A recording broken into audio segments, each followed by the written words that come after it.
because we have two other matches today and it's going to be big ones. New Zealand versus South Africa is the first match that will be played today. So, talking of South Africa first, they'll of course not have Marizan Kaap. She's out because of personal reasons. So, Yash, do you think it's going to hurt South Africa badly because she's been a star player for them, both with the bat and the ball?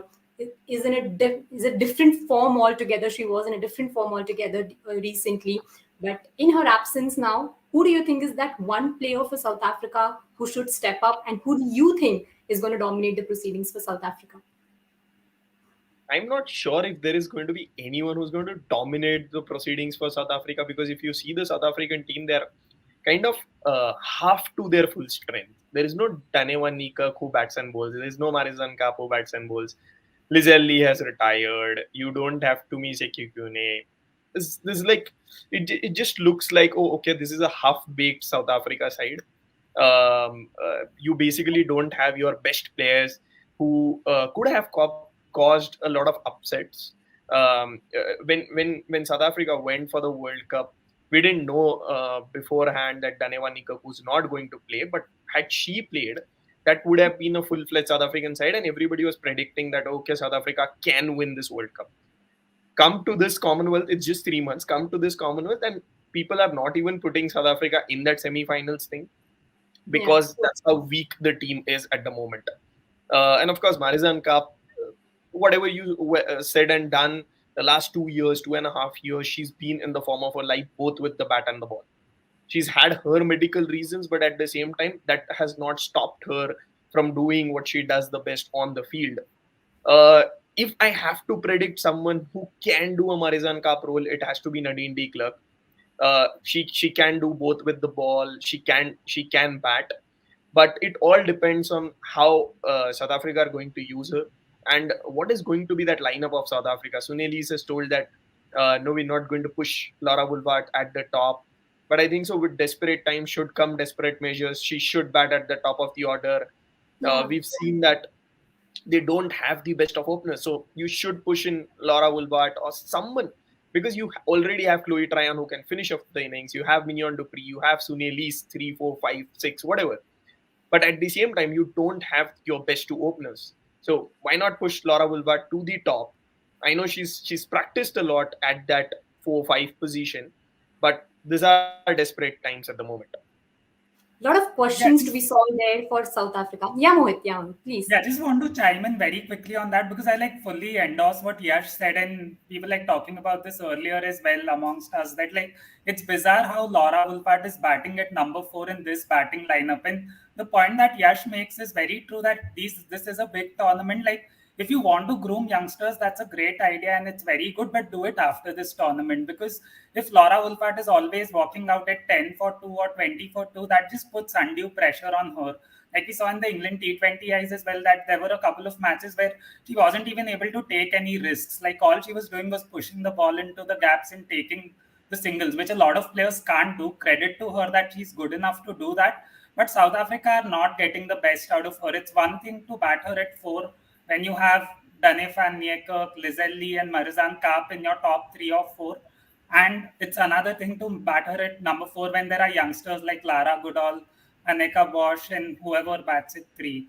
So I think if South Africa want to go far in this tournament, they should bat Laura Woolford in the top 2.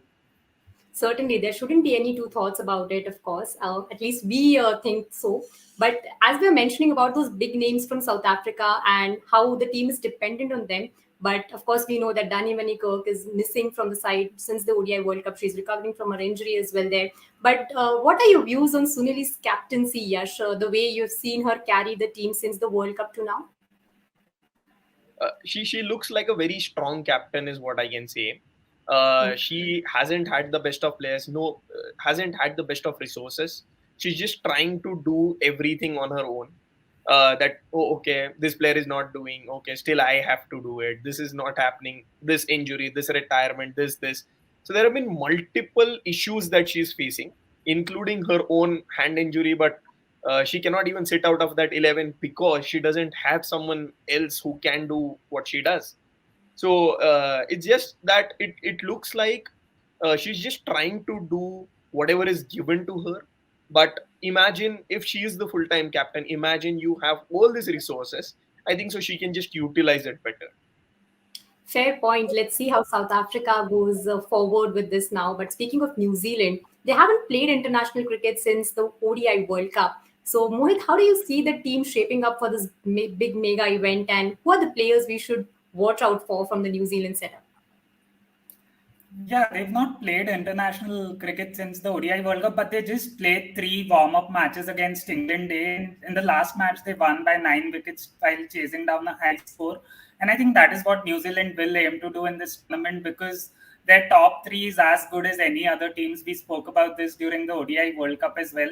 And the Yeah. idea will be for them to like get one of Sophie Devine, Susie Bates, or Melly Kerr to bat throughout the innings. And yeah, both all now Bates no longer bowls, but again Sophie Devine and Amelia Kerr do bowl a fair bit, and I think they will be crucial with the ball as well. Both of them are great fielders.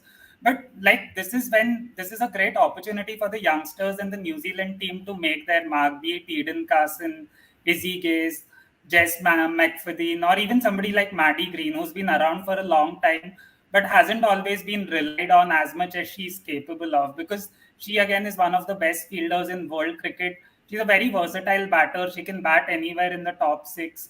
So this is a chance for players like those to show why the selectors have picked them, because ultimately, like, we can criticize the selectors and say they were harsh to the senior players, and the senior players were performing well in an individual capacity, but the team just wasn't getting the desired results. There have been no big performances from New Zealand in major tournaments for quite some time now. They didn't make the semi-finals at each of the last two ODI World Cups. Even at the T20 World Cup in 2020, they failed to make the semis. So this was a team which just wasn't delivering the results. And you don't know how long the senior players are going to continue. So the selectors have like showed a lot of faith in these youngsters, and every single one of them is there because they've done well on the domestic circuit. So the numbers are very good. Now it's just a case of bringing those same skill sets to a bigger stage and executing them. But the good thing here is Sophie Devine is a very good captain. Susie Bates is a very good influence on younger players. And same goes with Melly Kerr. So I think that is the advantage that the younger players have. Like Eden Carson told us in an interview that the senior players have been very welcoming, very encouraging. And all these things go a long way. Whereas, say, in the case of South Africa, some of the icons of that team are no longer in the squad.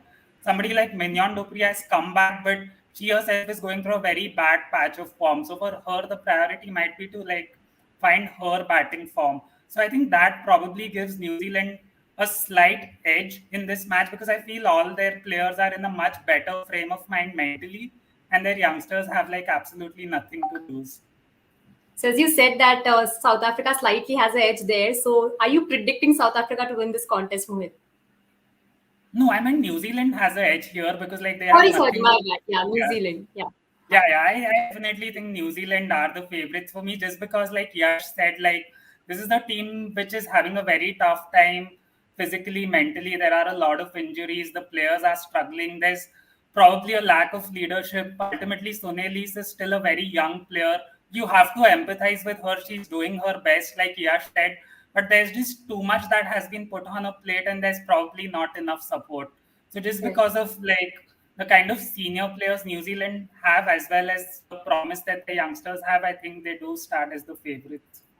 So, New Zealand starts as favorite for Mohit. What are your predictions for this match, Yash? Who do you think is going to win it? Should be easy, New Zealand. If South Africa win it, it's going to be a bigger upset than Barbados defeating Pakistan. Well, okay, let's see how what happens. And of course, when we join tomorrow, we'll find out the predictions if those turn right.